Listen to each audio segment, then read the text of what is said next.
relating to voter integrity. Some lawmakers are pushing for measures such as requiring voters to show a photo ID before being allowed to cast a ballot.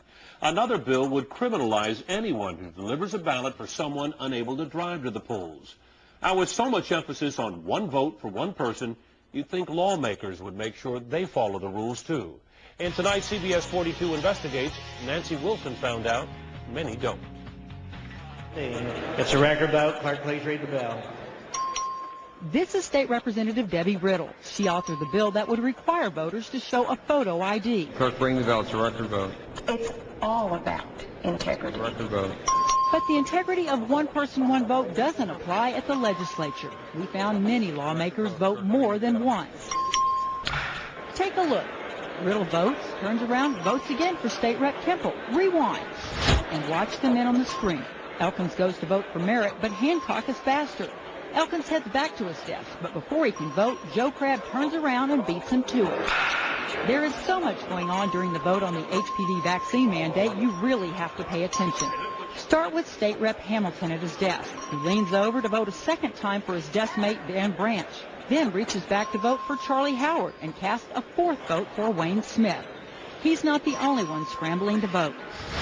Rewind the video and take a look at the top of the screen. State Reps West and Phillips both lean over to vote for themselves and their desk mates. Phillips votes a third time for Christian. On the left, Donna Howard votes for State Rep Bowe. State Representative Dunham didn't have to leave his chair to cast 4 votes. One for himself, then for Coleman, Martinez Fisher, and then Veazey. Sometimes the voting is across party lines. Hartnett, a Republican, reaches back to vote for Democrat Oliveira. Democrat Matt Reynolds votes for Republican England, and Republican John Davis votes for Democrat Noriega. Most voters have no way of knowing if their lawmakers are actually casting their own vote. Even though the legislature is broadcast on cable TV, the cameras change from this to this when it's time to vote. But if you're sitting on the third floor gallery, I certainly noticed that there appear to be far more votes on the tick board than there were people in the room. Arnie and Laurel Weiss were baffled when they came to see the legislature in action. It seems very inappropriate, and they should do something about it. Yeah, definitely. State Rep Debbie Reynolds says voting for other members is done out of necessity. We have a lot of votes. We have a lot of amendments. And there's times when we don't break for lunch and we don't break for dinner. We don't have bathroom breaks.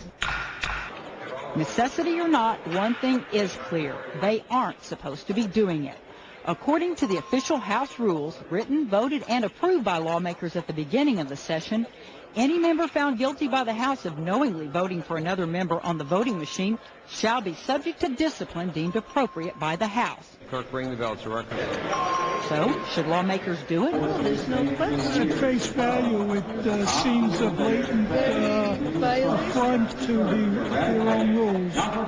It is against their own rules, but the issue is with enforcement. Now, it's the Speaker's job to make sure the rules are followed. He declined to talk to us on camera, but his spokesperson sent us a statement that basically says they leave it up to the House members. Although the practice is widespread, we couldn't find any instances of lawmakers being disciplined for voting more than once.